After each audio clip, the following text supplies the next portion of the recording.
Питер Пеннің қорқынышты оқиғасы.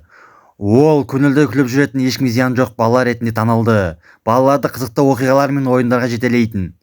Бірақ күліп тұрған жүзінің артында оның қара ниет жасырылған. Питер Пен балалардың жанын алатын жауыз болған. Балалардың кінәсіздігі мен энергиясын өзіне жұмсайтын. Ұсталған балалар Неверландта оның тұтқынына айналатын және өзінің сиқырлы әлемінде қамалатын. Уақыт тоқтап қалған жерде балалар жас болып қалатын. Питер балалардың өскенін байқаған кезде ол бейкүнә балалардан құтылатын. Себебі Неверлендте тек қана жас балалар қалғанын қалаған. Бірақ бір адам ғана болды бұндай мұсындықпен келіспеген: капитан Крюк және оның командасы. Кезінде олар да Неверлендтен қашып кеткен балалар болған. Олар Питердің балалардың жанын алуға кедергі жасайтын. Питер Венди мен оның бауырларын ұрлап кеткен кезде капитан Крюк және оның командасы балаларды құтқаруға шығатын. Питердің қара тылсым күштерімен әрқашан сайғасатын. Видео ұнаса лайк басып, подписаться кнопкасын басып кетіңіздер.